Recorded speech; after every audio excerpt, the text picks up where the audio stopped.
this point, as President Trump nears his 100th day,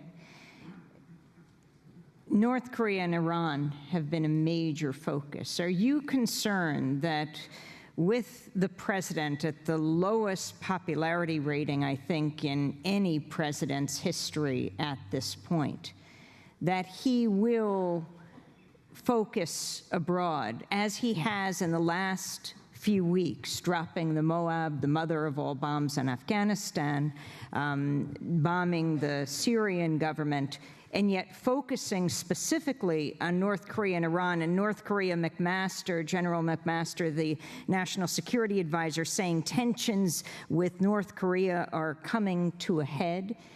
Do you think there is a possibility that the U.S. would attack North Korea? This administration is extremely unpredictable. Trump probably has no idea what he's going to do 5 minutes from now. So you can't really make predictions with much confidence, but I doubt it very much. The reason is very simple. An attack on North Korea would unleash, no matter what attack it is, even a nuclear attack, would unleash massive artillery bombardment of Seoul, which is the biggest city in South Korea right near the border, which would wipe it out, including plenty of American troops. I'm no technical expert, but as far as as I read and can see, there's no defense against that. Furthermore, North Korea could retaliate against American bases in the region, where there's plenty of American soldiers and so on, also in Japan. They'd be devastated. North Korea would be finished, so would much of the region. But if attacked, presumably they would respond, very likely. In fact, the responses might be automatic. McMaster, at least, and Mattis understand this. How much influence they have, we don't know. So I think an attack is unlikely. But the real question is there a way of dealing with the problem? There are a lot of proposals, sanctions, a new missile defense system, which is a major threat to China. Will increase tensions there. Military threats of various kinds. Sending an aircraft carrier, the Vinson, to North Korea, except by accident. It happened to be going in the opposite direction, but we'll forget that. But those are the proposals, that kind of proposals as to how to solve it. Actually, there's one proposal that's ignored. You see a mention of it now and then.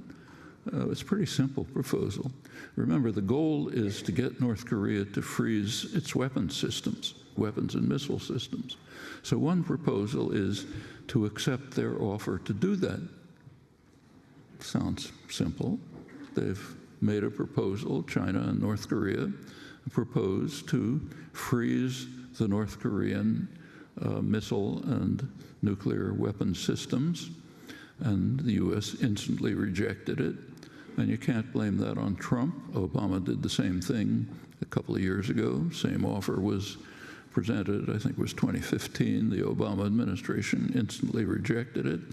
And the reason is that it calls for a quid pro quo.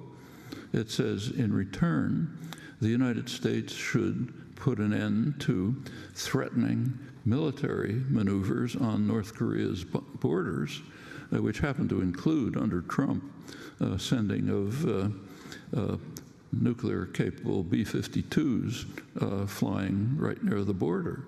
Now, maybe Americans don't remember very well, but North Koreans have a memory of not too long ago when North Korea was absolutely flattened, literally, by American bombing. There was literally no targets left. And I really urge people who haven't done it to read the official American military histories, the Air Quarterly Review, the military histories describing this. They describe it very vividly and accurately. They say there just weren't any targets left. So what could we do? Well, we decided to attack the dams, the huge dams. It's a major war crime. People were hanged for it at Nuremberg, but put that aside. And then comes an ecstatic, gleeful description of the bombing of the dams and the huge flow of water, which was wiping out valleys and destroying the rice crop on which Asians depend for survival. Lots of racist comment, but all with exultation and glee. You really have to read it to appreciate it. The North Koreans don't have to bother reading it. They lived it. So when nuclear-capable B-52s are flying on their border, along with other threatening military maneuvers, they're kind of upset about it. Strange people. And they continue to develop what they see as a potential deterrent that might protect the regime from, and the country, in fact, from destruction. This has nothing at all to do with what you think about the government. So maybe it's the worst government in human history, okay. But these are still the facts that exist. So why is the United States unwilling to accept an agreement which would end the immediate threats of destruction against North Korea and in return freeze the weapons and missile systems? Well, I leave that to you, and remember that's bipartisan in this case. Could negotiations go? The usual argument is, well, you can't trust them and so on and so forth. But there is a history, and there's no time to run through the history. It's quite interesting. It begins in 1993 when under Clinton, the North Koreans made a deal with Israel to terminate North Korean missile shipments to the Middle East, which is a serious threat to Israel and the world. And in return, Israel would recognize North Korea. The Clinton administration wouldn't accept that. They pressured Israel, which has to do what they're told, to withdraw from it. And North Korea responded by firing their first intermediate range missiles.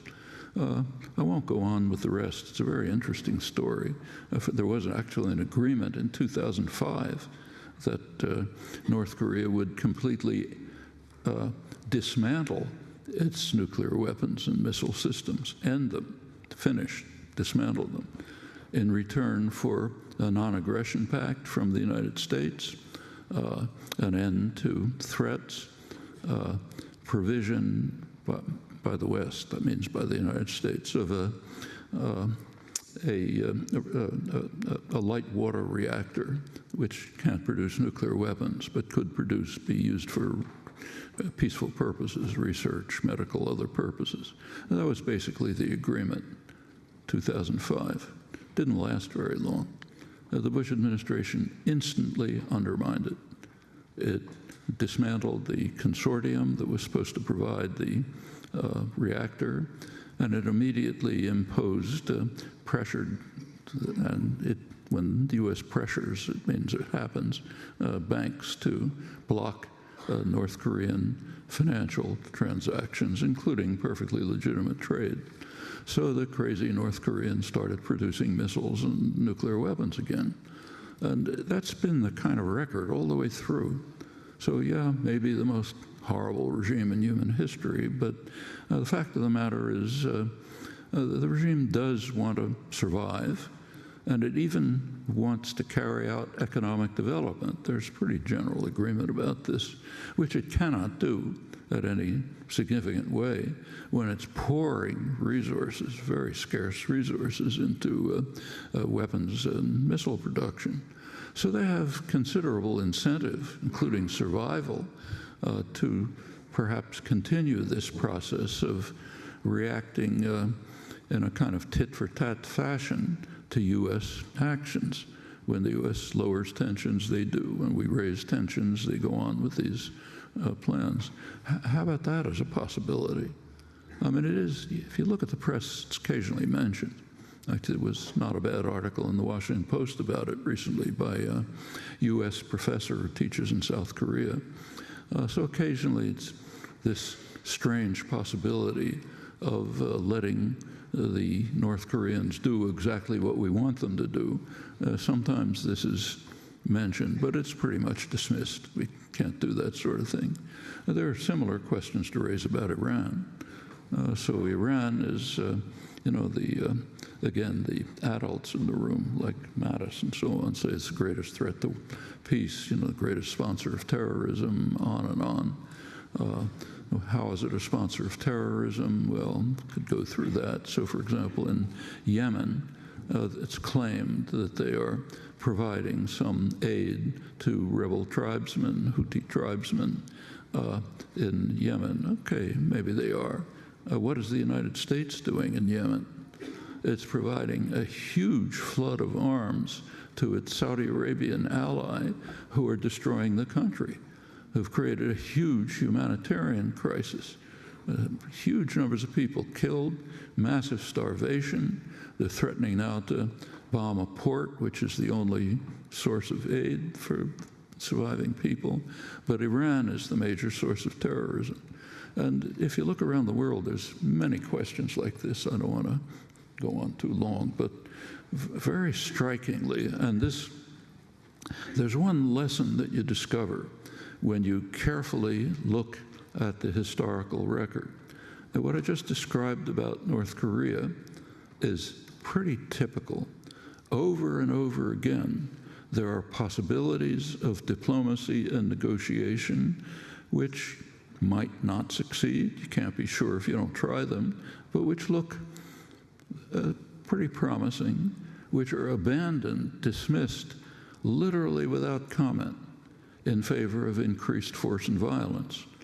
In fact, that's also the background for the 1953 moment when the clock moved to 2 minutes to midnight, and the U.S. faced the first serious threat to its security that, in fact, since probably the War of 1812, could have been avoided. There's pretty good evidence that it could have been avoided, but the possibility was literally not even considered. And case after case is like this. It's worth looking at the historical record from that perspective to ask whether that general comment has some validity. I think if you do, you'll find that it has considerable merit. We'll be back with Professor Noam Chomsky in a minute to talk about the war in Syria and the Trump administration's threats to prosecute WikiLeaks founder Julian Assange. Stay with us.